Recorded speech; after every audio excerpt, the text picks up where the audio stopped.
This is my last chance to remind you live that this Saturday, September 21st, our very own Eylon Levy will be debating Al Jazeera's Mehdi Hassan in New York City. If you're in New York, you can buy a ticket and attend in person. If you're not attending in person, you will be able to watch a live stream. The link is in the bios of our social media platforms. Wherever you are in the world, you can host a viewing event. If you want to host a viewing event, please, again, go to our social media pages, find a link in our bios, and you will find a form to fill out, and we will send you materials to help you have a successful viewing event. Again, all of the relevant information on how to attend in person, how to register for the live stream, and how to host a viewing event is on our social media platforms. You're not going to want to miss this Eylon Levy versus Mehdi Hassan. Now, on with the daily briefing. Hezbollah is mourning its dead and injured. Hezbollah announced at least 10 terrorists killed in 2 waves of strikes, one on Monday targeting pagers and a second on Tuesday targeting two-way radios. Hezbollah media reported that more than 3,000 were injured from Hezbollah units. There's a lot of nonsense commentary on social media. Some people are so committed to finding Israel guilty of crimes, no matter what, that they are fabricating claims that not even Hezbollah is making. I've seen claims that Israel tampered with pagers that were sold to the Lebanese public and that Lebanon at large is under attack.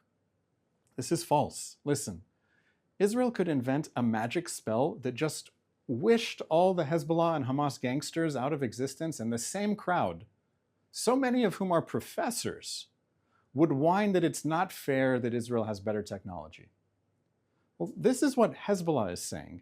Hezbollah said they purchased thousands of special order encrypted pagers for its commanders. This followed a public Hezbollah campaign to stop using cellular phones, which Hezbollah believed were susceptible to Israel's eavesdropping.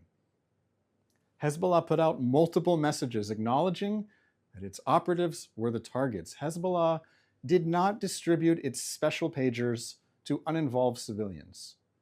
What is true is that Iran's terror army, Hezbollah, is so deeply embedded in Lebanon that seemingly civilian locations were explosively exposed as housing Hezbollah equipment and terrorists. As the saying goes, Hezbollah is an army with a state. Now, here's an important part of the story that isn't getting enough attention. Hezbollah pagers also detonated in Syria and in Iraq. Why is that? There's even first-hand video of Houthis, Iran's terror pirates in Yemen, saying that they were injured and killed. I will be watching that closely. The detonations clearly depict Iran's ring of fire across the Middle East around Israel and the 7 fronts that Iran's war against Israel is taking place. Now, many in the Arab world, long suffering from Iran's violence, are celebrating Hezbollah's loss, some celebrating quietly and some more publicly. Arab social media was abuzz with anti-Hezbollah memes and calls to remember Hezbollah's role in massacring innocents in Syria and Lebanon. There are Arabic language music clips mocking Hezbollah, much like last month's chicken memes. One more item today. The UN General Assembly is doing what it does best, ganging up on Israel. The General Assembly passed a resolution that demands that Israel end its unlawful presence in the occupied Palestinian territory and evacuate all settlers from the occupied Palestinian territory. The resolution called for sanctions against Israelis who ignore this unjust demand. I have questions. What exactly is Palestinian territory? Since when? And how do you know? The UN says that East Jerusalem is part of occupied Palestinian territory. It means the Western Wall and the Temple Mount are part of occupied Palestinian territory. It means the Jewish quarter of the Old City of Jerusalem is an illegal settlement. It means that the UN seeks sanctions against Israel until Israel gives up the entire Old City of Jerusalem and 100% of the West Bank. It gives the Palestinians everything, including the holiest sites of the Jewish people, in exchange for nothing. 124 countries, including France, voted in favor. 14, including the United States, opposed, and 43 abstained. UN General Assembly resolutions are non-binding, but they are a clear indication that most countries in the world think that bullying Israel is good politics. How do you think Israel should respond? Let me know in the comments. Let's take some questions from people watching live on our social media platforms, whether Instagram, YouTube, X, Twitter, LinkedIn, and so on. Please, let's hear a few questions. Our first question today comes from Jerry Hagan on YouTube, who asks, why hasn't the IDF taken advantage of the situation to move into Lebanon? Yes, we're all watching very closely because ultimately, from Israel's perspective, it's the goal that matters and not the tactics. Meaning, what is the goal? The goal, which the Israeli Security Cabinet articulated very clearly in the beginning of the week, is that the more than 60,000 Israelis who were forced to flee their homes in northern Israel because Hezbollah is shooting rockets, anti-tank missiles, and suicide drones at them for 11 months, the goal is that those people will be able to return to their homes safely. So if we look today in the situation in northern Israel, are those people home safely? No, they are not, and therefore the Israeli military operations will continue. I am not privy to the calculations about specific IDF tactics. We're all watching very closely. Perhaps there is still room for a diplomatic solution. Perhaps Hezbollah received the message very clearly that Israel is serious about ensuring that its citizens can return to their homes and that Hezbollah will not be in a position to fire on them once they return to their homes. We're just going to have to wait and see. Our next question comes from Sami Tissa on YouTube, who asks, can you speak about the arrest of the businessman who was sent by Iran to assassinate various senior Israeli officials? Yes, I just saw this story before I went live, the headline that an Israeli Jew has been arrested for effectively being an Iranian agent who was seeking the assassination of senior Israeli officials. Now, the details of this story are still coming out. I can only say that it's good news that this plot was stopped. And the bigger picture must be known. Iran wants to set the whole Middle East on fire. It is attacking Israel through its proxies and through its own military on 7 fronts. Those 7 fronts, Gaza, the West Bank, Lebanon, Syria, Yemen, Iraq, the Iranian militias in Iraq, and Iran itself. And you can count 8, which is Jewish communities and Israelis around the world. And the attacks on them are being sponsored, trained, manipulated by Iran. So Iran is trying to attack Israel on all fronts. Why? It's very simple. Iran's goal is to destroy Israel. Iran wants to destroy Israel, and it is this desire to destroy Israel that makes Iran popular in many quarters of the world that see the destruction of Israel as a good idea. So it's no surprise to me that Iran is trying its best to recruit agents that will help it carry out its mission, and it's a very good thing that in this particular case, that the mission was stopped.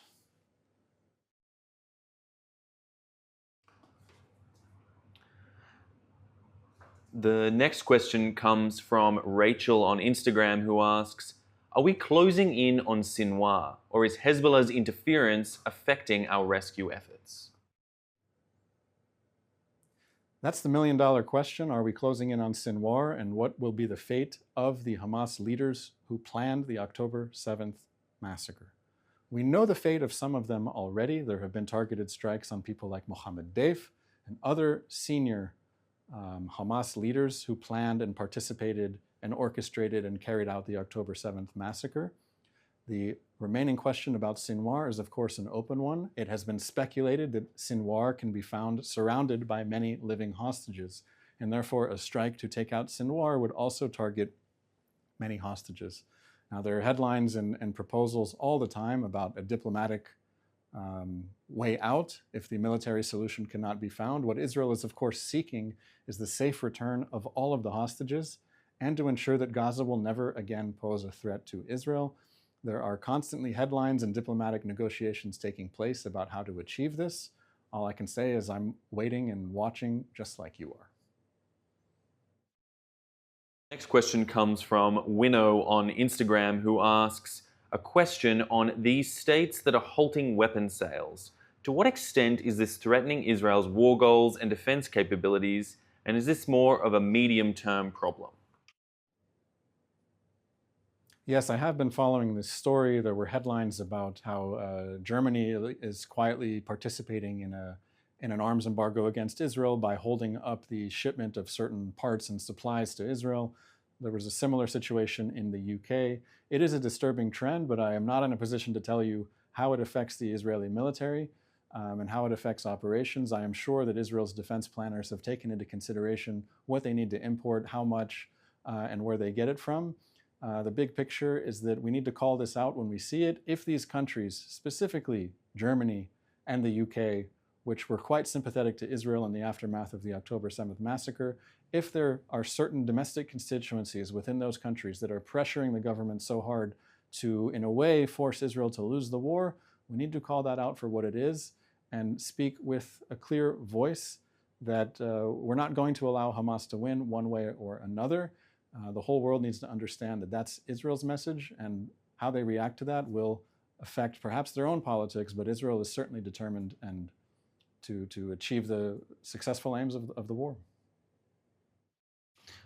Our next question comes from Katie on Instagram, who asks, in the UK, all the broadcasters are twisting this whole story against Israel. How on earth do we correct this? I try, but it's soul-destroying and never goes anywhere. Well, the one thing you can do is hold the line yourself. Don't let yourself be bullied by people who are telling you that Israel deserves to lose this war, or Hamas has a point, or anything like this. I can't give you advice on how to change the political reality in other countries that will shape the way that they view Israel.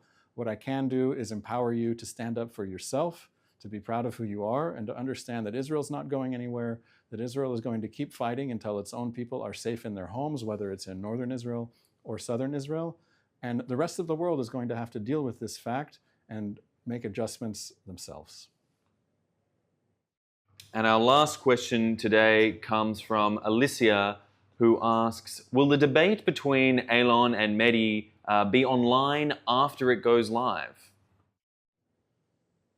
Yes, thank you for the question about the debate. This is the important event of the century, we're calling it. The debate of the century is Saturday night, 8 p.m. New York time. It's going to be 3 a.m. in Israel.